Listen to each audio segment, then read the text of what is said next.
Hello साथियों, स्वागत है आपका हमारे अपने YouTube channel Ajit art all classes पे। जैसा कि हमने इससे पहले वाली क्लास आप लोगों को दी थी, वो अजंता से ही संबंधित गुफाएं जितनी थी हमने आपको बताई थी, जिन गुफाओं में ज़्यादातर प्रश्न पूछे जाते हैं। ठीक है, तो उन सारी गुफाओं के चित्र के बारे में हमने लिखवा दिया था कल, यानी कि इससे जो पहले क्लास हमने आपको दी उसमें सारी चीज़ें हमने आपको बता दी थी। लेकिन कुछ महत्वपूर्ण एक दो गुफाएं और हैं जहाँ से प्रश्न पूछ भी लिए जाते हैं। हालांकि आते नहीं है, लेकिन कब कहाँ से क्या आ जाए, लेकिन इसीलिए आज हमने ये क्लास और एक बना दी है आप लोगों को, कि मत कंफ्यूज होना कि उतनी ही गुफाएं। मात्र 6 गुफाओं से चित्र ज़्यादा पूछे जाते हैं। हमने बताया था 9, 10, 16, 17, 1, 2। ठीक है, ये तो बहुत इंपॉर्टेंट है। लेकिन आज गुफा नंबर जो हम लेकर के आए हैं, 2-3 गुफाएं बची थी, उनके बारे में आपको जो बताने जा रहे हैं वो इम्पॉर्टेंट है। समझ लीजिएगा, लिख लीजिए, नोट कर लीजिए, एक बार दिमाग में जरूर रखना, शायद कहीं से क्वेश्चन भी उठ के आ सकता है। ठीक है, तो आइए हम देखते हैं नंबर 1 पॉइंट पे। सबसे पहले जो हमने गुफा ली है वो है यहाँ पे गुफा संख्या 19 के बारे में बताना चाह रहे हैं। ठीक है, इसके बारे में समझ लीजिए। ज़्यादातर आपको गुफा नोट्स टीजीटी आर्ट सब जगह मिलेंगे, लेकिन गुफा संख्या 19 जो है बहुत कम क्लासों में मिलता है इसका उल्लेख, लेकिन आज हम आपको बता देते हैं। नोट कर लीजिए, गुफा संख्या 19 जो है, इसका जो समय है 460 से 480 ईस्वी, यानी कि 5वीं सदी चल रही थी। ठीक है, 5वीं शताब्दी। ठीक है, शताब्दी में अगर इसको कन्वर्ट करेंगे तो 5वीं शताब्दी है, और अगर हम समय देखेंगे तो 460 से और 480 ईस्वी का समय माना जाता है। और काल कौन सा चल रहा था? तो वाकाटक काल जो था। ठीक है, उस समय जो है वाकाटक कालों के समय में इस गुफा का निर्माण हुआ था। आगे हम देखते हैं नंबर 1 पॉइंट इसमें क्या लिखा गया है। तो यहाँ पे नंबर 1 पॉइंट लिखा गया है गुफा संख्या 19 के अंतर्गत, इस गुफा में गौतम बुद्ध का चित्र तथा छत पर आलेखन बने हुए हैं। ठीक है, इस गुफा में सबसे जो पहला पॉइंट है इसमें लिखा है, इस गुफा में गौतम बुद्ध का चित्र तथा छत पर आलेखन बने हुए हैं। एक तो इस गुफा में गौतम बुद्ध का चित्र मिला है, और जो इस गुफा की छत है उस पर आलेखन बने हुए मिले हुए हैं। ठीक है, ये नंबर 1 पॉइंट है। दूसरे पे हम देखते हैं क्या लिखा है। दूसरा पॉइंट इसमें लिखा गया है, इस गुफा में पत्थर को काटकर, ठीक है, इस गुफा में पत्थर को काटकर अलंकरण लिपि नक्काशी की गई है। ठीक है, इस गुफा में जो है पत्थर को काटकर अलंकरण लिपि नक्काशी की गई है। ठीक है, तो ये दो पॉइंट है गुफा संख्या 19 के अंतर्गत है, ये दो महत्वपूर्ण है, इनको याद रखिएगा, नोट कर लीजिएगा। ठीक है, बाकी ज़्यादा तो नहीं आए, लेकिन हाँ इतना याद रखिएगा कि इनसे कहीं से क्वेश्चन अगर आ जाता तो आप लोग याद रखिए कि यहाँ से ये मिली चीज़ें हैं। ठीक है, आगे हम देखते हैं गुफा संख्या 11 है। गुफा संख्या 11 जो है, इसका समय आपका है 5वीं से 6ठी सदी ईस्वी। ठीक है, 5वीं से 6ठी सदी ईस्वी, और इसका जो काल है वो गुप्त काल में इसका निर्माण हुआ है। यानी कि गुफा संख्या 11 का जो है 5वीं से 6ठी सदी ईस्वी माना जाता है। ठीक है, समय इसका है, और जो इसका निर्माण का हुआ है वो गुप्त काल के समय में हुआ है। यहाँ से देखते हैं नंबर 1 ही पॉइंट आपका इसमें है, बहुत मोस्ट है, देख लीजिए। तो ये है, यहाँ से हस्तजातक नंद की कथा, विरह व्याकुल रानी तथा एक राक्षस का चित्र मिला है या हुआ है। यहाँ से हस्तजातक नंद की दीक्षा, विरह व्याकुल रानी तथा एक राक्षस का चित्रण मिला है या चित्रण हुआ है। बस इतने ही चित्र जो है आपकी गुफा संख्या 11 के अंतर्गत मिले हुए हैं। ठीक है, तो इसमें से सबसे मोस्ट जो चित्र है यहाँ का, ये विरह व्याकुल रानी, ये पूछ लिया जाता है, और यह एक राक्षस का चित्रण कहाँ से हुआ है। देखो, ज़्यादातर प्रश्न वहीं से पूछे जाते हैं जहाँ पर हम लोग छोड़ देते हैं कि यहाँ से आना संभव है, असंभव है, हम नहीं यहाँ पढ़ना है। देखिए, हर एक गुफा जहाँ से चित्र मिले हुए उन चीज़ों को आप लोग एक बार दिमाग में बिठा जरूर लीजिए। कब कहाँ से प्रश्न पूछे जा सकते हैं इसका कुछ पता नहीं है। ठीक है, लोग मणासन राजकुमारी, काली राजकुमारी, यही लोग पढ़ते रहे थे, और किस वाले में पूछ लिया गुफा संख्या 26 के अंतर्गत जो मार विजय का चित्र था। अब वो मार विजय का चित्र लोग देखते थे, कहते चित्र तो 16 में है। ठीक है, लेकिन उसने पूछ लिया शिल्प यानी कि मूर्ति, और मूर्ति थी गुफा संख्या 26 में। बाद में लोग कंफ्यूज भी हो गए। तो यही हम कह रहे हैं कि कुछ चीज़ें जो चित्र और ऐसे चित्र हैं जिन पर नज़र नहीं जाती, तो उनको एक बार जरूर नोट कर लीजिएगा कि ये गुफा संख्या 19, गुफा संख्या 11 में जो चित्र मिले हैं उसके बारे में जरूर पढ़ लेना। ठीक है, आगे हम देखते हैं, आगे जो गुफा संख्या 6 है उसके बारे में हम देखते हैं। गुफा संख्या 6 जो है, इसका भी समय 4वीं से 5वीं सदी ईस्वी है। ठीक है, ये भी गुप्त काल में निर्मित हुई है। ठीक है, गुफा संख्या 6 जो है अजंता की, ये भी 4वीं से 5वीं सदी गुप्त काल में भी निर्मित हुई है। ठीक है, इसमें सबसे नंबर 1 पे जो पॉइंट लिखा गया है, ठीक है, नंबर 1 पे जो पॉइंट लिखा गया है गुफा संख्या 6 के अंतर्गत, वो हम देखते हैं, आपको हम बता देते हैं क्या लिखा गया है। तो नंबर 1 में है, इसमें केश संस्कार से युक्त युवती भिक्षु तथा द्वारपाल बने हुए हैं या हैं। ठीक है, ज़्यादातर आप लोग ये याद रखिएगा कि जो भी चित्रण कार्य हुआ सबका सब जो है दीवारों पर भित्ति चित्रण के रूप में का कार्य, चित्र जो बनाए गए हैं वो भित्ति चित्रण के रूप में बनाए गए हैं। तो ठीक है, तो यहाँ पे इसमें एक केश संस्कार से युक्त युवती, ठीक है, जो भिक्षु तथा द्वारपाल के चित्र मिले हुए हैं। ठीक है, अब इस गुफा में कुल 12 चित्र मिले हैं, कुछ आंशिक रूप से टूट गए हैं, इसलिए उन चित्रों को स्पष्टीकरण नहीं किया जा सकता है कि इसका क्या विषय है। तो इसलिए उन चित्रों को छोड़ करके जिन चित्रों का सामूहिक पूरा एकदम चित्र मिला, एकदम नवनिर्मित है, यानी कि जिसको हम देखकर पहचान सकते हैं कि ये विषय इसका होगा, तो उसी चित्र को इसमें मेंशन किया गया है गुफा संख्या 16 के अंतर्गत। वैसे तो 12 चित्र हैं उस गुफा में, लेकिन इसमें जो केश संस्कार से युक्त युवती भिक्षु तथा द्वारपाल जो बना हुआ है, इसका पूरा विषय बना हुआ है, जिसको स्पष्ट रूप से देखा भी जा सकता है। ये आपके 3 गुफाएं थी जो अलग से हमने आपको बताई हैं, गुफा संख्या 19, गुफा संख्या 11 और गुफा संख्या 6। ज़्यादा बड़ी नहीं है, बहुत ही छोटी छोटी हैं गुफाएं। इनमें एक एक पॉइंट, दो दो पॉइंट केवल पढ़ना है आपको, याद रहेगा हमेशा। तो आइए हम देखते हैं, अब हम जो नोट पे है यहाँ पे गुफा पूरी अजंता की जो गुफा है उसके अंतर्गत, ठीक है, नोट में हमने 5 पॉइंट लिखे हैं, उन 5 पॉइंट के पे नज़र डालते हैं क्या क्या हैं। कुछ चीज़ें ऐसी हैं जो आपको बहुत ही परीक्षा में उपयोगी साबित होगा, इन चीज़ों को पढ़ करके देख लेते हैं। नंबर 1 पे, तो नंबर 1 पे लिखा गया है नोट में, अजंता का भित्ति चित्रण विधान जो है, जो वहाँ का भित्ति चित्रण विधान था, ठीक है, उसको संपूर्ण विधि फ्रेस्को सेस्को सूखी भित्ति के अंतर्गत बनाई गई है या आती है। ठीक है, अब ये चीज़ आप लोग समझ लीजिए, इसको हम समझा भी देंगे और इसको अच्छे से आप लोग नोट भी कर लेना, हम आराम से समझा देंगे। फ्रेस्को सेस्को जो होती है, सूखी भित्ति जो है, ये कैसे बनती है, ठीक है, कितनी परतों में बनती है, तो उसको हम समझा भी देंगे। अजंता का जो भित्ति चित्रण विधान है, पूरा जो चित्रण कार्य हुआ है, वो संपूर्ण विधि जो है उसकी फ्रेस्को सेस्को यानी कि सूखी भित्ति के अंतर्गत आती है। ठीक है, तो इसमें होता यह है कि जो अजंता की चित्रों का जो धरातल तैयार करते थे, ठीक है, उनको तैयार करने सर्वप्रथम प्लास्टर की परत को, जो वहाँ की अजंता के चित्रों बनाते थे उसके पहले एक धरातल तैयार करते थे। दीवारें जो हमारी पहाड़ थे ना, तो खुरदुरी थी, तो उसको धरातल को तैयार करने के लिए सर्वप्रथम क्या करते थे, प्लास्टर की परत के रूप में खड़िया, चूना तथा गोबर का एक बारीक गारा मिश्रित करके, मिला करके, ठीक है, गुफा की खुरदुरी दीवार पर लगा देते थे। कि गुफा की दीवारें भाई आजकल की प्लास्टर नहीं होती, जैसे हम लोग घर के अंदर जो है बालू और सीमेंट से बनवा दिया, सब चिकनी हो गई। उस समय जो गुफा थी वो खुरदुरी थी, ठीक है, इसलिए वहाँ पे जो क्या होता था, तो खड़िया, चूना, गोबर का जो है बारीक गारा मिला करके इस गुफा की खुरदुरी दीवार पर लगा दिया जाता था। ठीक है, और इस गारे को जो है कई दिनों तक, ठीक है, इस गारे को लगाने के बाद कई दिन तक अलसी के पानी में रखा जाता था। ठीक है, गारा जो बनता था मिश्रण करने के बाद उसको कई दिनों तक उसको अलसी के पानी में रख दिया जाता था।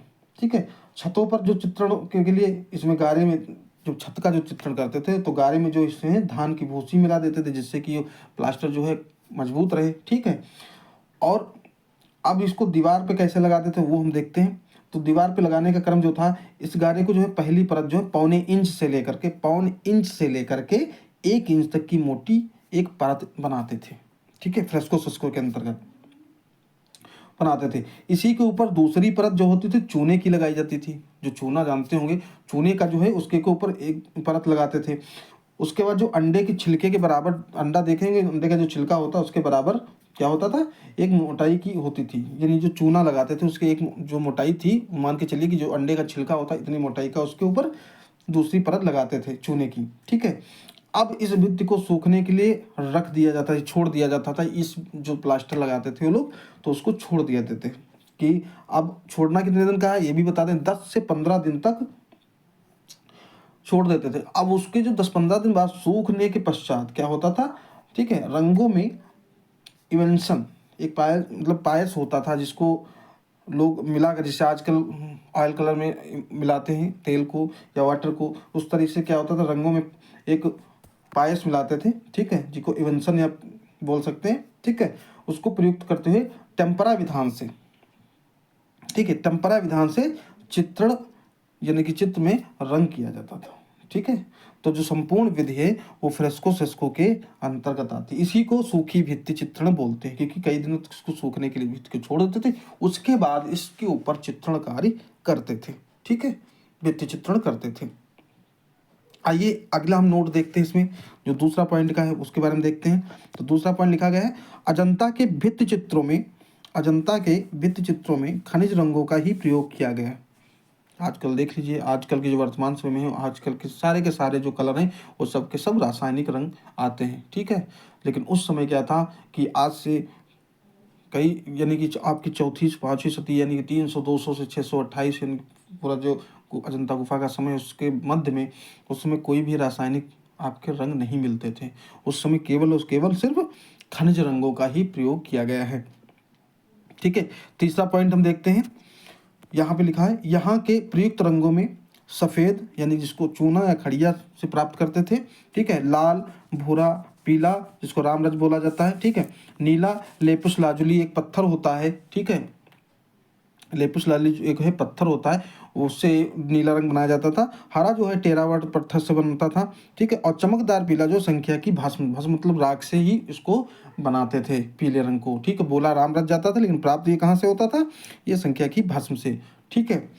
तो नीला जो रंग है ये तो अपना नीला रंग जो है अपने यहाँ नहीं था, ठीक है, इसको ईरान से आयात किया जाता था, इतना याद रखिएगा। सफ़ेद, लाल, भूरा, पीला, यहाँ तक कि आपके ये 3 रंग तो अब 4 रंग मिल जाते थे, लेकिन जो नीला रंग होता था, ये पत्थर हमारा था, इसका जो स्थान था वो फारस यानी कि इस समय जो ईरान जिसको बोलते हैं, ठीक है, वहाँ से मंगाया जाता था, जिसका मुख्य केंद्र इसमें आप जानते हैं कि वो अफगानिस्तान में स्थित है, ठीक है। वहाँ से ये नीला यानी लेपिस लाजुली जो पत्थर होता था उसको वहाँ से मंगा करके नीले रंग का प्रयोग करते थे, ठीक है। हरा जो है टेरावट पत्थर से मिलता है, और चमकदार पीला जो है ये आपकी संख्या की राख से प्राप्त हुआ था। उन रंगों का प्रयोग करके अजंता के भित्ति चित्रण विधान में इसको पूरा किया गया है। आगे हम चौथे नंबर पे देखते हैं क्या पॉइंट लिखा गया है। चौथा, नीले रंग का प्रयोग, ठीक है, नीले रंग का प्रयोग 400 ईस्वी से पहले भारत में नहीं हुआ। अब ये तो बहुत इंपॉर्टेंट क्वेश्चन है कि सारे रंगों का प्रयोग होता था, लेकिन नीले रंग का जो प्रयोग है वो 400 से पहले ईस्वी से पहले भारत में इसका प्रयोग नहीं हुआ है, ठीक है, उसके बाद ही स्टार्ट हुआ। 400 ईस्वी से पहले भारत में नीला रंग मंगाया ही, क्योंकि नीला रंग बनता ही नहीं था यहाँ पे, ठीक है। आजकल अब तो नीला रासायनिक होता, वैसे नील आता था, नील लोग अब आपके घर में जो भी बुजुर्ग उनसे पूछना नील कैसे बनता था, अलग अलग नील आते थे, अब तो सब बंद हो गया, कुछ जगह पे चल रहा है, लेकिन अब क्या है, नीला रंग तो बना लिया जाता है अपने यहाँ रासायनिक रूप से, लेकिन तब जो था 400 ईस्वी से पहले नीला रंग अपने यहाँ नहीं था, वो बाद में ही भारत में प्रयोग हुआ है, ठीक है। अब हम देखते हैं लास्ट पॉइंट जो इसका है नोट में क्या है, ठीक है। तो लास्ट पॉइंट इसका नोट में जो है आपका, गुफा संख्या 16-17 से नीले रंग का प्रयोग अजंता गुफा में प्रारंभ हुआ, ठीक है। अब याद देखो, गुफा आपकी जो अजंता गुफा है, ठीक है, इसी गुफा से जो है नीले रंग का जो प्रयोग है यहीं से प्रारंभ हुआ था। वो कौन सी गुफा में मिले हैं इसके अवशेष, तो 16-17 में इसके रंग के जो भित्ति चित्रण रंग विधान है उनमें से यहाँ से कुछ रंग के वहाँ से साक्ष्य मिले हैं कि यहाँ पे नीला रंग प्रयोग किया गया है। तो इसीलिए कहा गया है कि 16-17 से नीले रंग यानी गुफा संख्या 16-17 से नीले रंग का प्रयोग अजंता गुफा से प्रारंभ हुआ, ठीक है, इतना समझ गए। अब आगे हम देखते हैं कुछ महत्वपूर्ण तथ्य हैं, हम आप लोगों को बता देना चाहते हैं, वो याद रखिएगा, ज़्यादा नहीं 6 हैं, तो ये भी नोट कर लीजिएगा।